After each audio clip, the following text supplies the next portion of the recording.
Nous sommes le mercredi 6 août 2014. Un plaisir de vous retrouver pour cette nouvelle édition d'information. Bonjour, bonsoir à tous et bienvenue dans ce journal Pulsation, l'essentiel de l'actualité de la journée. Marguerite Lamure-Saint-Louis est la nouvelle trésorière du CEP. Elle a été élue ce mercredi par les 8 conseillers électoraux et a participé au vote. Son prédécesseur Pierre-Simon Georges était absent. Marguerite Lamure-Saint-Louis est l'un des représentants de l'exécutif au Conseil électoral provisoire. Cette décision est intervenue 2 jours après la destitution de Pierre-Simon Georges pour avoir remplacé de manière unilatérale le directeur administratif et la directrice financière par un de ses proches. Pierre-Simon Georges a publié ce mercredi les lettres de transfert des 2 fonctionnaires prouvant qu'il avait pris ses initiatives de concert avec le président du CEP, Max Mathurin. Après le CEP, des membres des organisations de la société civile étaient au Sénat ce mercredi pour rencontrer la commission qui travaille sur la loi électorale. La discussion portait également sur une éventuelle prolongation du mandat des parlementaires si les élections n'ont pas lieu cette année. Le coordonnateur national de la plateforme politique Réponse Paysan, Fednel Monchéry, désapprouve les déclarations du porte-parole du Premier ministre, Maître Michel Brunach, qualifiant de kamikaze les sénateurs du groupe des 6. De tels propos ne vont pas contribuer à la résolution de la crise, a-t-il dit, appelant à la poursuite du dialogue. Le député Arnel Bélizer, en grève de la faim depuis plus de 2 semaines, a finalement accepté d'être alimenté, mais par voie intraveineuse. C'est ce qu'a indiqué le sénateur Andris Richer, membre d'une commission bicamérale chargée de dissuader l'élu d'Elna Tabar de poursuivre cette forme de protestation. Le député Arnel Bélizer a reçu ce mercredi la visite de la secrétaire générale du RDNP, une visite de courtoisie et de solidarité, a indiqué Myrland Maniga, qui rapporte avoir vu un homme physiquement affecté dont le moral et la détermination restent intacts. Le gouvernement s'engage à honorer ses dettes vis-à-vis de la HWAC qui va continuer à fournir 18 heures d'électricité par jour dans la ville d'Écailles et aussi à Petit-Gouave jusqu'au 30 septembre prochain. Une rencontre a eu lieu mardi à la primature entre le Premier ministre Laurent Lamotte, le directeur de l'EDH, le ministre des TPTC et des responsables de la compagnie HWAC sur la question. La ville d'Écailles a été le même jour le théâtre d'une importante manifestation pour exiger de l'électricité. La ville est plongée dans le noir totalement depuis quelques semaines. L'actualité sur le plan international, après les combats, place aux négociations. Les armes se sont tues ce mercredi à Gaza pour la 2e journée consécutive. Cependant, les discussions en Égypte pour sceller une paix durable s'annoncent compliquées tant les exigences des 2 parties sont diamétralement opposées. Le président Barack Obama a annoncé mardi la mobilisation de plus de 30 milliards de dollars aide publique et investissement privé à destination de l'Afrique, appelant les dirigeants du continent à créer un environnement politique et économique propice aux affaires en sport. L'international haïtien Jeff Louis, 21 ans, devrait rejoindre le Standard de Liège. Une entente aurait été trouvée entre le club et le joueur pour un contrat de 5 ans. Le Standard de Liège doit désormais avoir l'accord de Nancy qui réclame 3 millions d'euros pour Jeff Louis, le Standard qui est qualifié pour les barrages de la Ligue des Champions. Voilà, mesdames et messieurs, pour le menu du journal.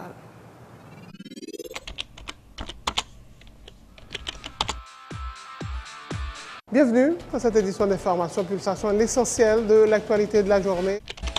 Merci de votre fidélité. Bienvenue dans ce premier numéro de Pulsation Week-end.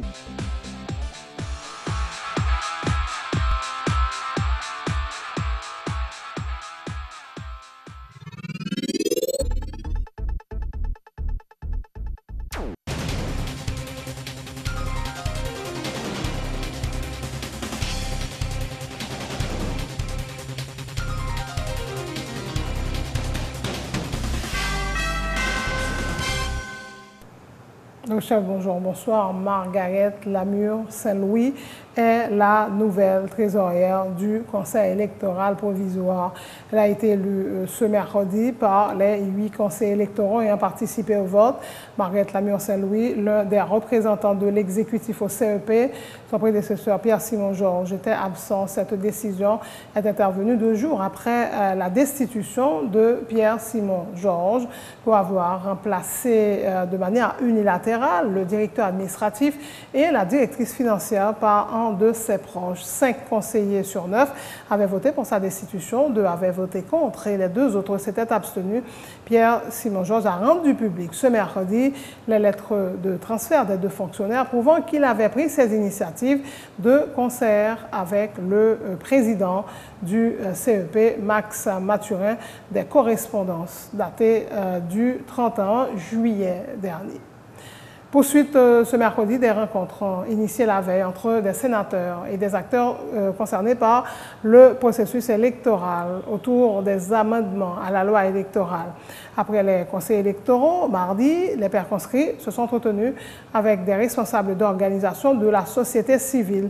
Une démarche saluée par le coordonnateur de l'ISC qui reconnaît la nécessité que les élections aient lieu dans le meilleur délai. S'agissant de la proposition, les parlementaires restent en fonction si les élections ne sont pas réalisées avant la fin de l'année. Ronnie Desroches soutient que les députés et sénateurs pourraient garder leur poste jusqu'à l'installation des nouveaux élus, mais dans un délai ne dépassant pas 3 mois. De son côté, le président de la Fédération des barreaux d'Haïti, M. Carlos Hercule, affirmait que si les parlementaires restent en fonction au-delà de janvier, on ne pourra pas parler de prolongation de mandat, rappelant que c'est en avril 2011 qu'ils avaient prêté serment pour un mandat de 4 ans. Alors, nous avons proposé un amendement à cet amendement. C'est pour dire que s'il y a un retard à ce moment-là, on peut prévoir, n'est-ce pas, que les députés resteront, n'est-ce pas, en fonction jusqu'à l'élection et à l'installation de leurs remplaçants et les sénateurs, mais que ce délai ne devrait pas dépasser 3 mois. Ce qui permet de rester dans les limites de la légalité parce que, en principe, quantitativement, leur mandat devait finir en avril 2015. Nous autres, la proposition que nous avons faite, c'est que ce conseil devrait rester en fonction jusqu'à la formation du conseil électoral permanent. Nous ne devons pas considérer la question de telle ou telle élection, mais un conseil électoral provisoire est par sa nature même quelque chose de provisoire et il faut le remplacer par un permanent. En tant que membre de la société civile, président de la Fédération des barreaux, le gain une assise de si grande importance qui concerne vie nation, n'a parlé d'élection, moi je pense que c'est une obligation pour me devenir pour me renseigner sur ça que lié exactement 29 amendements que vous proposé pour porter à la loi électorale. Le fait que je ne recevoir un document avant que je vienne là, il était difficile pour mal prononcer sur des sujets assez importants, d'autant que moi représenter la Fédération des barreaux d'Haïti, toute intervention me dit des interventions techniques. Mais le fait que au préalable, je prendre communication de lui, c'est pour ça que je moi garder de prononcer. Il y a un pile point que vous parlez de eux, moi trouve qui de grande importance, mais les questions pour moi-même, pour moi rentrer dans le barreau, mal regarder exactement qui s'allie et me penser que le pape Jean tard. Si tu as des remarques, observations pour nous faire, nous sommes capables toujours faire par écrit, puisque rencontre avec la société civile là, moi pense que c'est fini. Le coordonnateur national de la plateforme politique Réponse Paysan, Fidèle Monchéry, désapprouve les déclarations du porte-parole du Premier ministre, Maître Michel Brunache, qui avait qualifié de kamikaze les sénateurs du groupe des 6. De tels propos ne vont pas contribuer à la résolution de la crise, a-t-il dit, appelant l'Église catholique et les membres de la commission de suivi de l'accord d'El Rancho à poursuivre les pourparlers afin que les élections puissent avoir lieu cette année. Il a aussi salué la rencontre tenue mardi entre des sénateurs et des membres du CEP autour du processus électoral. Groupe 6 là, dans défendre intérêt, position, idéologie, jusqu'à présent, il n'y a pas jamais arrivé procéder avec amendement loi ça. Mais nous avons fait un appel avec les membres CEPA et nous te dit entrer en contact avec les parlementaires. Et nous féliciter pour démarche ça et nous apprendre que il y a plusieurs articles qui sont déjà amendés par une commission. Donc, seulement ça qui est tout à fait là, c'est d'arriver à un quorum pour loi ça voter. Dans la situation que nous sommes là, nous interpeller tout secteur, spécialement Cardinal Chibli Langlois avec Monseigneur Harris, plus comité suivi, dialogue El Ranchoa.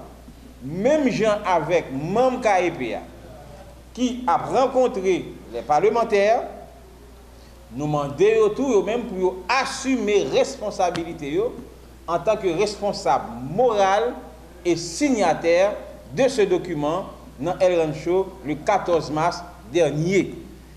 Nous tous doivent chita ensemble pour nous continuer à dialoguer, pour nous permettre l'élection arrivée faite, nous dialoguer. Nous n'avons pas besoin d'indexer mon nom de kamikaze. Nous-mêmes, en telle déclaration, nous estimons que l'idée est trop. Et surtout, c'est porte-parole du Premier ministre. Vous entendez des sénateurs dire que ce n'est pas monsieur qui parle avec eux en parlant de porte-parole, c'est le Premier ministre qui a adressé à eux-mêmes directement. Réponse paysan, pas d'accord avec la déclaration porte-parole du Premier ministre. Je pense qu'au lieu de ranger la situation, c'est déranger la situation. Au point de l'actualité, le député Arnel Bélizer, en grève de la faim depuis plus de 2 semaines, a finalement accepté d'être alimenté, mais par voie intraveineuse. C'est ce qu'a indiqué le sénateur Andris Richer, membre d'une commission bicamérale chargée de dissuader l'élu de Delma Tabar de poursuivre cette forme de protestation. Le vice-président du Sénat affirme que la commission va continuer à travailler pour permettre au Parlement d'avoir satisfaction, aux parlementaires, d'avoir satisfaction à au moins 2 de ces recommandations, à savoir la libération des prisonniers politiques et la démission du président de la Cour de cassation, Maître Alexis Joseph. Hier, non seulement il y a eu une rencontre entre les membres de la commission et un certain secteur et des organisations populaires qui a supporté mettre le député Bélizer dans la grève qui était là.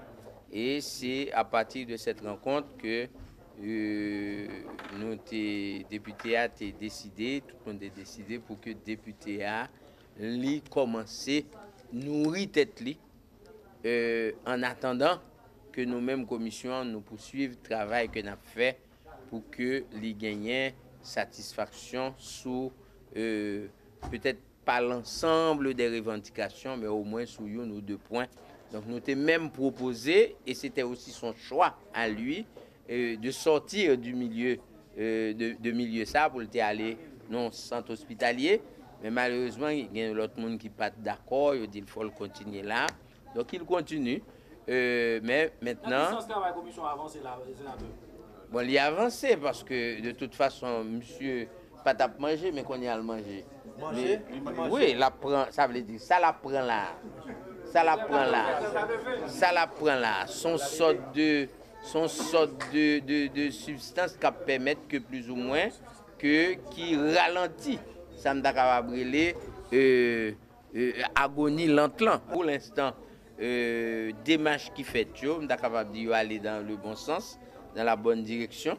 Donc comme nous l'avions dit hier aux députés, il est évident que toute revendication que le baillot non pas sûr que commission a bien capacité pour lui permettre de résoudre dans un avenir proche. Mais cependant, il y a, comme c'était 3 grandes revendications, nous te dit au moins il y a 2 sur lesquelles nous allons essayer de battre. Le départ du président de la Cour de cassation et puis avec, bien sûr, la libération de certaines personnes qui sont en prison, dont les frères Forissal. Le député Bélizer a reçu ce mercredi la visite de la secrétaire générale du RDNP, une visite de courtoisie et de solidarité, a indiqué Myrlande Maniga, qui rapporte avoir vu un homme physiquement affecté dont le moral et la détermination restent intacts. son visite de solidarité. Semaine passée, à Mopot a organisé une commission qui était venue. Dr. Louis Charles a fait partie de la commission. Moi-même, tout, même pas de cap venir parce que je suis des cours que je suis. Je vais faire une visite pour me soutenir moralement, pour dire que je reconnais que cause que la défense, c'est des causes justes. Donc, je viens un petit support moral. C'est tout simplement. Quelle évaluation fait de lui? Bon, pas ce monde que je suis habitué, ouais, il est maigri, c'est évident. Mais, moral là, très fort, physique là, il dit qu'il perdu 40 livres, déjà. Où est ça? Que le perdu, je ne sais pas si c'est 40 ou 20 ou 25, mais on voit que le perdu et il est déterminé. Donc, je vais là pour me demander le suspend. S'il te vient demander une opinion avant de faire grève là, je vais dire qu'on connaît ça, il est en grève de la faim. Il y a un exemple dans le monde qui finit par mourir, des gens qui mourent. Au bout de combien de jours ils mourent? Donc, connaît que ça y est en grève de la faim. Pas fait. Je vais dire que cause doit défendre juste, mais pas entrer dans ça. Donc, si on entre dans ça, il faut décider pour arriver jusqu'au bout. Arriver jusqu'au bout, c'est exposer qu'on va mourir. Très bien. Au cas tirer une balle dans la tête tout de suite, on mourir. Mais mourir avec grève de la faim, soit des expériences de monde qui passait par là, c'est horrible. Horrible avant que mon monde mourir. Mais on t'a dissuadé de faire grève là. Mais Kounia, on ne pas demander pour le suspendre grève là. On va demander pour c'est pour nous-mêmes qui dehors qui peuvent faire grève. Nous-mêmes, partis politiques, pour nous appuyer cause l'IA, pour nous si nous voulons que le suspendre grève là, il faut que nous ayons satisfaction au moins sur une bagaille que la pandémie. En transition, une rencontre a eu lieu mardi à la primature entre le Premier ministre Laurent Lamotte, des responsables de la compagnie HWAC de l'EDH, notamment autour de la distribution du courant électrique dans la ville d'Écailles. Théâtre le même jour d'une importante manifestation pour exiger de l'électricité, la ville qui est plongée dans le noir depuis quelques semaines. Selon le ministre des Travaux publics dont dépend l'EDH, Jacques Rousseau, qui a participé à la rencontre, le gouvernement s'est engagé à honorer ses dettes vis-à-vis de la HWAC qui, de son côté, va continuer à fournir 18 heures d'électricité par jour dans la troisième ville du pays, mais aussi à Petit-Goâve jusqu'au 30 septembre prochain. Il affirme qu'à partir du 1er octobre, un autre partenariat sera effectif entre l'État haïtien et la HWAC qui va participer à la commercialisation du courant de ville, laissant à l'EDH la possibilité de remplir plus efficacement son rôle de régulateur du secteur. Partenariat ça relève pour fin. Si on a un contrat, une expiration de TEPON, et une date de limite qui finit février 2014. Donc, pas plus tard que une mesure nous prend pour censé faire le renouvellement contrat. Ça a privé jusqu'à présent 30 septembre 2014. Donc, nous croyons que ça aussi, pratiquement, nous avons tous différents partenaires aussi. C'est seulement, il reste tout contrat.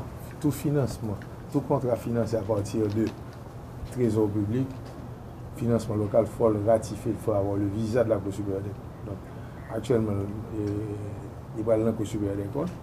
Et nous pensons que c'est ça, le Premier ministre fait ce que exige nous là, pour nous faire suivi avec le président Coulant ou bien avec les membres aussi, de façon pour nous gagner un visa de la Cour supérieure des comptes pour le censé entrer en effet. Mais entre-temps, comme dit ça, il y a des dettes qui étaient avec l'entreprise, il y a des dettes que l'entreprise a gagnées sous le premier contrat fin février, que nous avons pour honorer et nous permettre pour qu'il y ait des services toujours constants dans la ville d'Écailles et dans la ville de Tigouave aussi. Actuellement, pendant la parler, il y a un courant dans la ville d'Écailles. Mais dans le style partenariat, on a cherché ce partenariat, style même genre, par exemple, nous fait dans le nord-est, dans la zone Caracol, dans la zone tout du nord. Donc il faut quand même moderniser et permettre à l'État aussi d'être plus rentable. Plus comme ça va permettre l'État vient dans un rôle régulateur, c'est-à-dire régler vraiment, c'est-à-dire les normes techniques en matière d'énergie, de tout ça, pour y a la transmission qui j'en pour le faire, qui j'en pour le faire. Son film qui est en rupture de contrat, qui est en rupture de contrat avec nous, et qui a des services quand même malgré le contrat, votre quotient, le contrat signé, je vous dis, pour extension de cette année de février à septembre. Mais la firme était toujours mobilisée et le bail service, naturellement, il y a des problèmes. L'on n'a pas un problème au cas de fonds boutique. Il y a un moyen peut-être pour le bail, puis il faut te payer pour le censé réalimenter. Le président de la HTRAC, Reynold Bonfil, est sorti satisfait du déroulement de la rencontre. Il s'est félicité des engagements pris par l'État via le Premier ministre d'honorer ses dettes vis-à-vis de la compagnie qui, a-t-il souligné, est un partenaire de l'État haïtien depuis plus de 40 ans. Nous n'avons jamais marchandé, mais nous avons nos limites, a-t-il ajouté.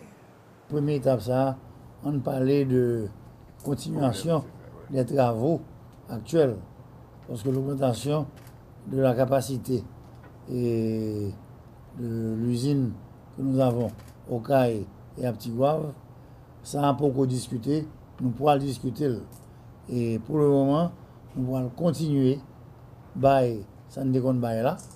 Et j'ai été très satisfait d'entendre l'engagement pris par le gouvernement pour pouvoir se mettre à jour avec les dettes qu'elle a vis-à-vis de nous, la Haitian Tractor, et lesquelles dettes devraient être épongées avant la fin du mois d'octobre. Donc, je pense que dans une seconde étape, on pourra parler de l'augmentation de capacité. On aide non seulement l'UDH, mais on aide la population du Sud et la République en général.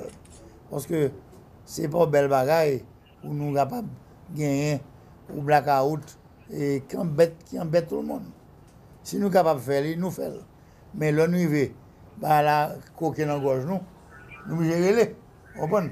Donc, c'est la raison pour laquelle j'étais très content de l'engagement pris par le Premier ministre et les ministres et aujourd'hui vis-à-vis de cette dette et aussi de la confiance qu'ils mettent en Haitian Tractor pour les travaux à venir.